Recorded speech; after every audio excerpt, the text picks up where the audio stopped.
What is going on, all of you gamers, professional and casual out there in the world? I am Mega Amster. Thank you for checking out this YouTube video. If you're new here, welcome to the channel. Good to see you here. Returning viewers, always great to see you around. Thanks for being here and for the support over time. No music today, no weird gift today. I'm not going to try to take up too much of your time, but knowing me, it's going to go on for longer than I anticipate. I don't like to usually be the bearer of bad news, but at the same time, in my opinion, there's such a thing as being too positive. I like to talk about positive things when it comes to video game related stuff on this channel, but we gotta be honest with ourselves, right? For me, some individuals will say to try to separate art from the artist. And to be honest, I feel like I do kind of do that a little bit as much as sometimes I don't want to. Like, for example, when it comes to music, like I know I listen to music from artists who are just complete a-holes in real life. They're complete terrible people, but I mean, I like music that comes out of it, but kind of similar thing with movies and TVs, depends on the situation, but with video games in particular, and I think it's because just a little bit of a personal note, I was close to becoming a game developer. I was close to I when I went to college, I studied both computer science and game development. I majored in both of those areas and ultimately went the software development route for a non-gaming related company. I almost entered the game industry, but to be honest, based on the news we've heard, I mean, we've heard this news forever, but especially this year in 2023, it's been awful. And I think because of that, because I almost went down that route, I have a bit of a personal connection in terms of this subject. And, I like to keep on top of the industry, kind of keep notes about what's going on. I listen to a lot of podcasts related to it. So I can't speak for this as of experience of being in the industry, but just as someone who has kind of gathered a lot of the information, I'm relaying it to you here. Feel free to check out any of these sources for more details on specific like industry practices and stuff like that. But just like my general thoughts on this. So yeah, when it comes to gaming, it's really hard for me to separate the art from the artist because yes, these games are great, but there are people working on these, not just these corporate executives too. We have developers, artists, um, composers, just general designers, all just sorts of roles. I can't even name them all. Writers, quality assurance, so many different types of people, right?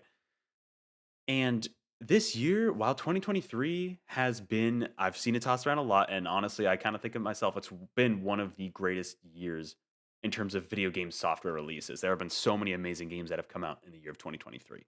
However, on the flip side, the industry has really suffered this year in particular. Now, I'm sure it's always suffered.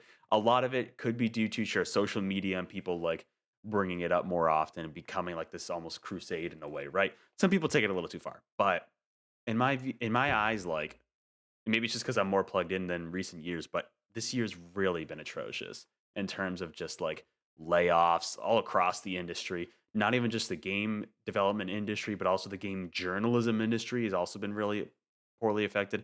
The tech industry in general too. But I wanted to focus on the gaming industry here, considering we talk a lot about gaming here. But just essentially, this article was written by Sophie McAvoy. If that's how you pronounce her last name. Pretty much a month ago as of this recording. Over 6,000 game industry jobs lost in 2023 so far, and that's not including the month of October into early November. I know there was some other news about like Bungie in particular. Um, and here saying September was the worst month for layoffs. So essentially, what I wanted to go through here is kind of look at the list of different developers and how they're all affected. Because I just mainly the point of this video, I'm not trying to like bring down the mood necessarily, but just like to spread awareness about this because there are people behind every single little thing in these games. There are tons of people, hundreds, thousands of people who work on these games that we love and enjoy. And I think it's important to realize a lot of people, I see so many opinions online of people who are just so plugged into social media and like just don't, they say the dumbest things that just don't regard the fact that there are people working behind these projects. You know what I mean?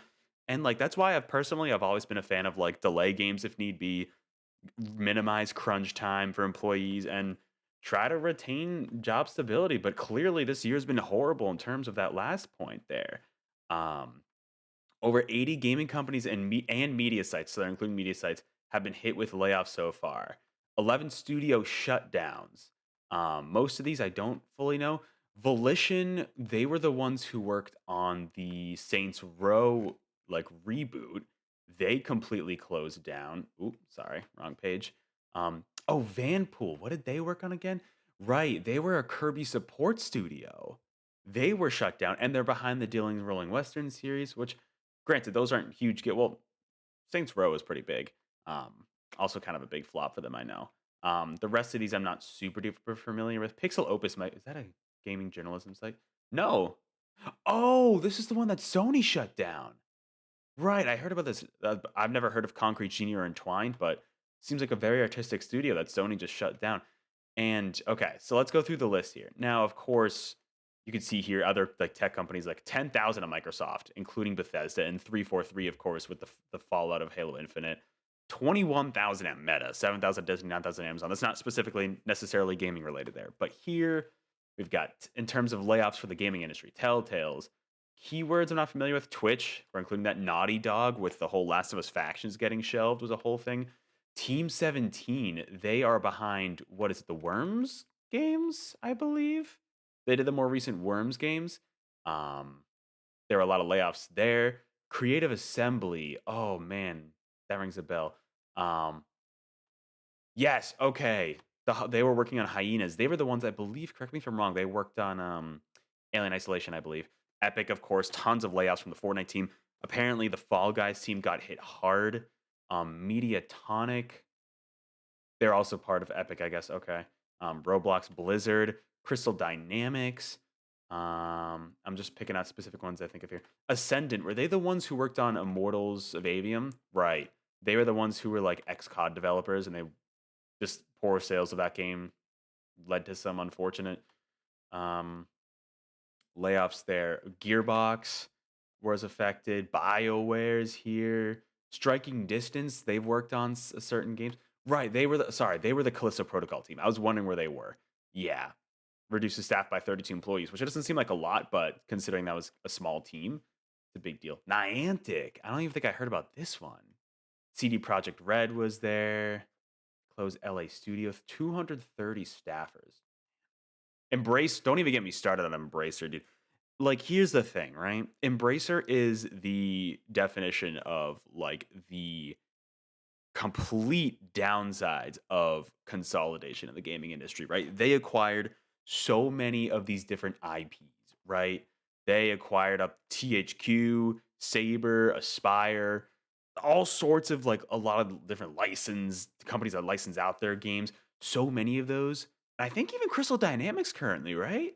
I believe are owned by Embracer because didn't they buy like Tomb Raider? Well, no, Amazon owns Tomb Raider, but like Gex, Deus Ex, they bought a lot of those Western IPs off of Square Enix when Square Enix sold those earlier this year. And it's like they were supposed to have a deal that went through with like was it the Saudi Arabian government? I'm not totally sure on the details there. Correct me in the comments, please. Then that deal fell through, and as a result, yeah, a net debt amount to SDK. Yes, so a ton of money. They were banking on like this one deal. And then here's another link to an article. I don't even think this was even more recent. This was literally just earlier this week. Free Radical Design, who were going to be bringing Black Time Splitters, which is considered a cult classic series. They're getting it shut down because they're owned by Embracer. Like Embracer is the definition of the nightmare of consolidation. Like I know some people are like, oh, consolidation, yay, we can have all these games on this one platform. No, consolidation is only a bad thing in this industry. Trust me, it's only going to be bad. Deviation Studios, what did they do? They were a Microsoft team, former Call of Duty developers. Right, they were recent. Unity, Ubisoft, there is up there. Bungie, of course, was a big one recently. The Bungie layoffs that happened after, I guess Destiny 2 sales weren't doing super well. Take Two is here as well. Um, right, they cut jobs at Private Division. Man, I hope. Okay, that was in March. I was gonna say I hope that did not affect anything with because I know they're.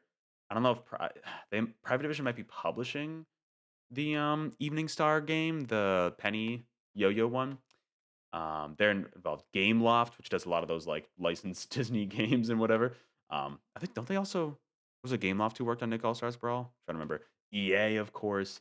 Meta Riot had a lot of layoffs. Bethesda was a big one. Of course, 343 um, was a massive one after just the downfall of well, apparently it's come back up, but like just clearly Halo Infinite's trouble development and going free to play with that really messed it up. And then okay, we have some other um, media outlets here too, like Giant Bomb, GameSpot. They had huge layoffs recently.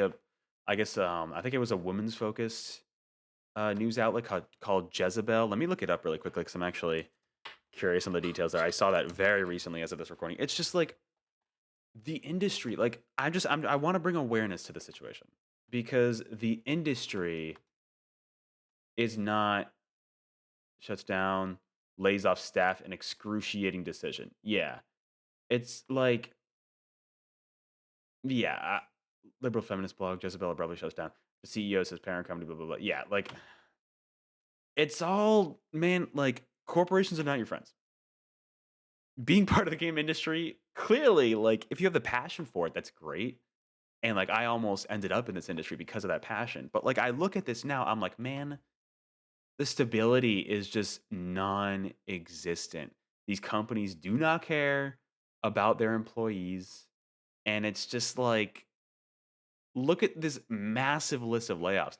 Over 6,000 in the game industry specifically. And this is from GameIndustry.biz, by the way. They are a reputable source, probably the most reputable when it comes to details about the gaming industry at large. It's just, it's so sad.